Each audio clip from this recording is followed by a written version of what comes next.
morning, everybody. You are listening to Dr. Sharon Cook with Procuresmart podcast.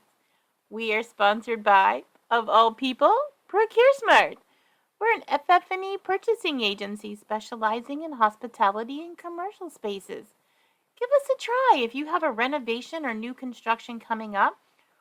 We would love to work with you. You can reach us on our website at www.procuresmartco.com. You can reach out to me on LinkedIn or Instagram or email me directly at Sharon, 2Rs, at procuresmartco.com. Today, we are going to talk to the owners of the Seating Shoppe. I spoke to Jesse Betteridge, who is a new rep for them, and he wanted to share with me some things that they are doing differently to combat our shipping issues. And I thought it was worth giving them a listen and sharing with you guys what their solutions are. Right. Okay, so this is your chance. Tell me about the Seating Shoppe. Tell me what they're doing, and give me your pitch.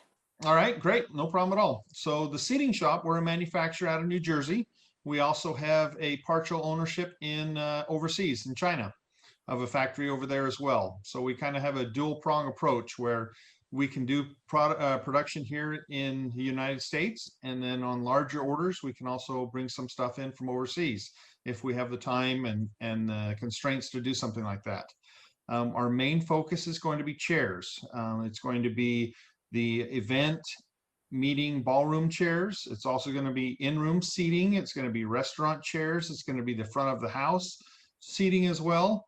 And we also are a custom manufacturer. So we focus on maybe more of the boutique hotels, more of the customized hotels, not necessarily the prototypical or cookie cutter hotels like your Courtyard by Marriott or your Hilton Garden Inns or some other things like that.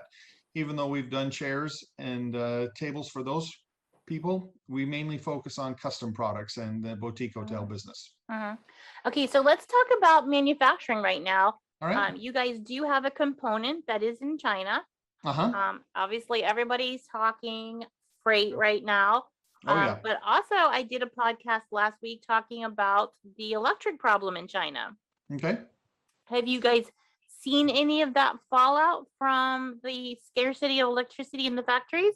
You know, I don't believe we have, but I've got someone that's joined us on the call right now. I've got our CEO, Abe, as well as our COO, Matt, that have both joined the Zoom call, because I wanted to make sure that we got you all the good answers when it comes directly from the factory, especially when we're talking about challenges that we're having overseas. Hi, guys. Matt How are Abe. you?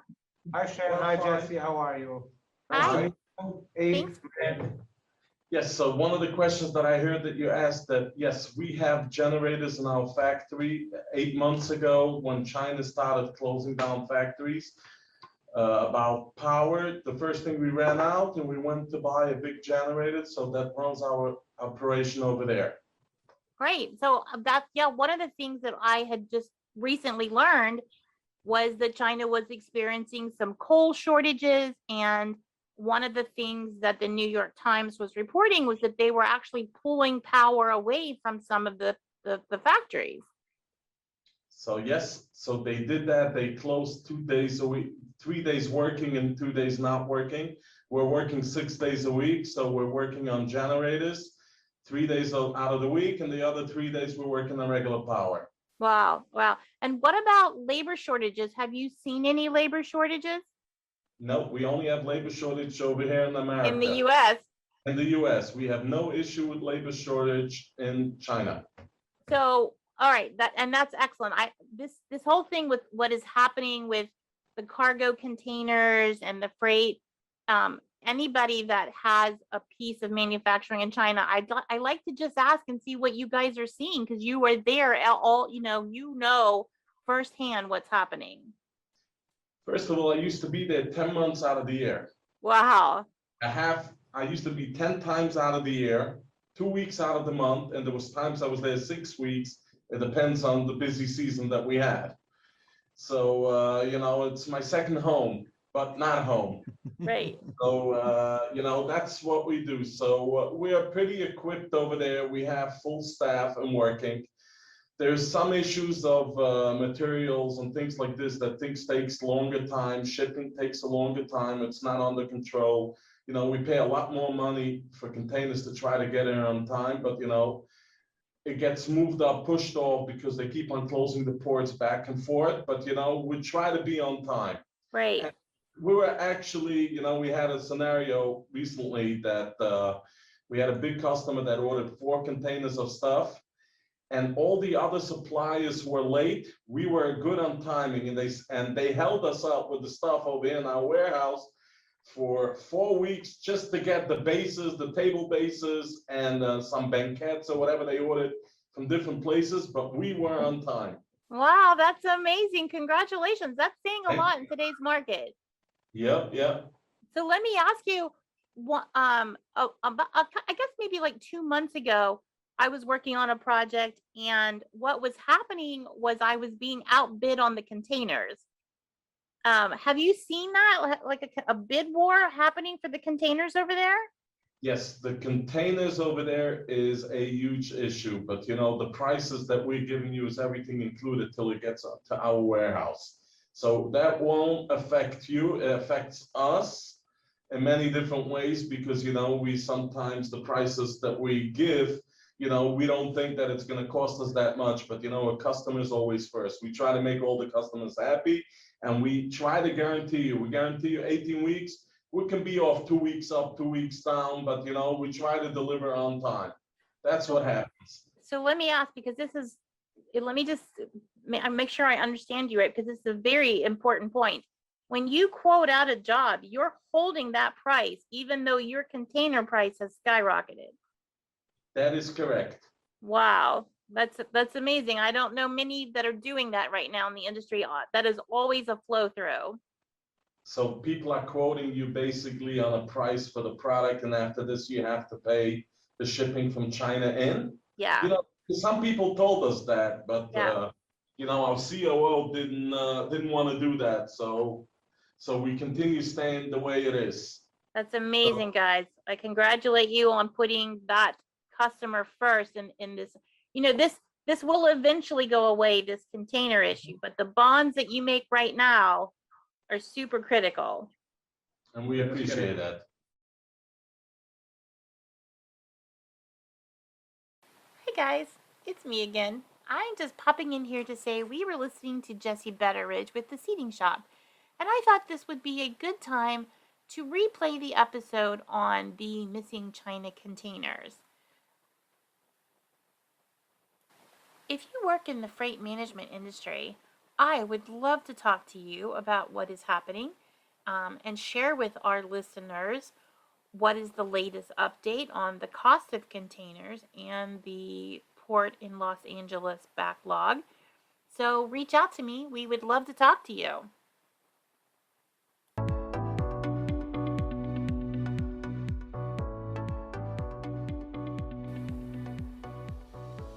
Hi everyone, and welcome to Procure Smarter. I am Dr. Sharon Cook, the founder of Procuresmart. We are a hospitality-focused procurement agency. Thank you for joining me today. Today we're going to talk about shipping containers. In particular, where the heck are they? My goal with this podcast is to give an outlet to all players in hospitality. I'm hoping to get vendors from around the world, freight managers, designers, architects, and even contractors. I want to hear all things that make your life better and more difficult. An article came out last week in the Wall Street Journal by a gentleman named Paul Berger. And through this article, I learned the term container dislocation. According to this article, thousands of containers are stranded at sea on ships that are unable to get into jam ports. And even more containers are stacking up at inland freight hubs in the US, Asia, and Europe.